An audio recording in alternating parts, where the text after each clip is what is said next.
Hello welcome you all guys.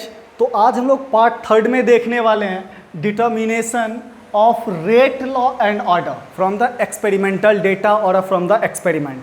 तो इसमें हमें क्या करना है कि एक्सपेरिमेंटल डेटा, जो आपके एनसीईआरटी में भी बहुत सारे एग्जांपल्स ऐसे दिए हुए हैं जहाँ पे आपको कुछ रिएक्शन और उसके रेट से रिलेटेड कुछ एक्सपेरिमेंटल डेटाज दिए हुए रहते हैं, उससे आपको क्या करना होता है कि रेट लॉ फाइंड करना होता है and order of the reaction find करनी होती है।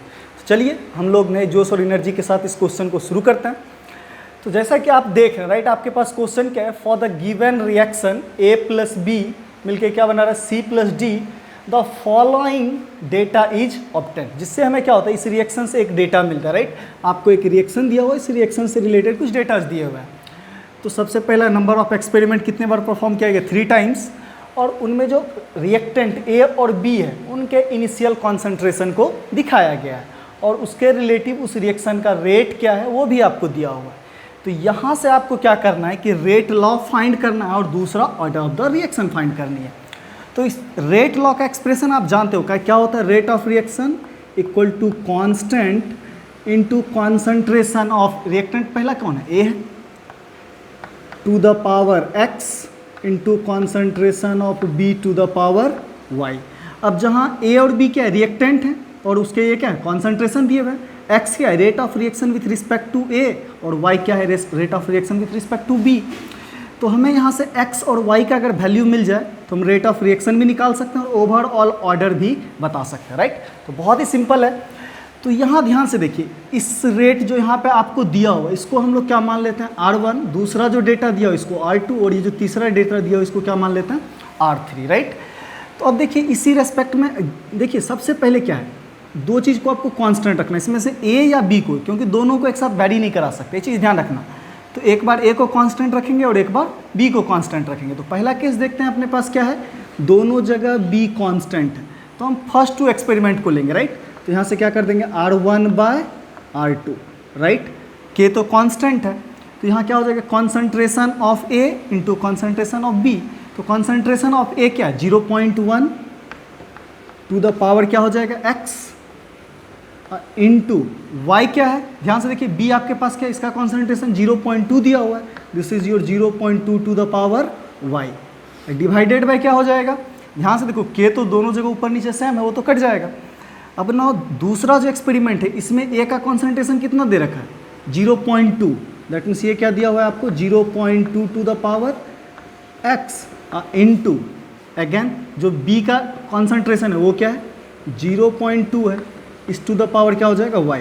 तो देखिए ये y वाला टर्म तो कट जाएगा, अब अपने पास बचा क्या, x वाला टर्म।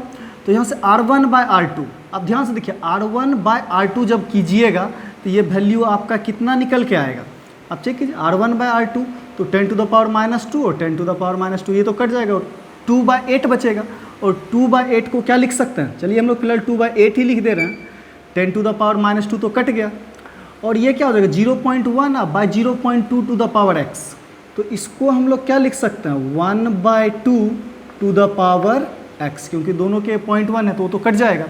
यहाँ से आप x का वैल्यू बता सकते हो राइट, बहुत ही सिंपल है। यहाँ से हम क्या कर सकते हैं, इसको 1/4 लिख सकते हैं और क्या लिख सकते हैं, 1/2 टू द पावर x।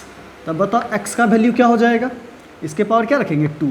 तो एक चीज़ तो अपना क्लियर हो गया, x का वैल्यू क्या है, 2 है, ये चीज़ क्लियर है।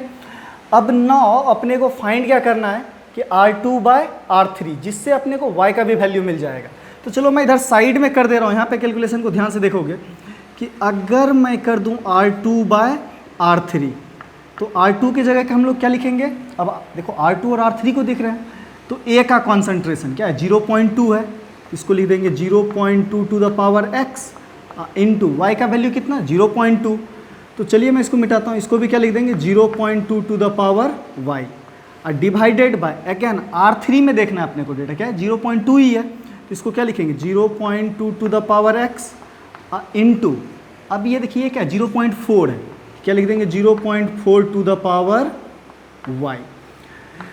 तो अब ध्यान से देखो R2 बाय R3 मतलब 8/16, तो ये वैल्यू कितना आ जाएगा, 1/2, और ध्यान से देखो ये और ये तो कट जाएगा, यहाँ क्या बचा 0.2 और यहाँ 0.4, तो इसको हम लोग सिंपली क्या लिख सकते हैं, 2/4 टू द पावर y। और देखो 2/4 मतलब क्या हो गया, 1/2 हो गया, यहाँ भी 1/2 है, तो यहाँ से क्या लिख सकते हैं 1/2 equal to 1/2 to the power y।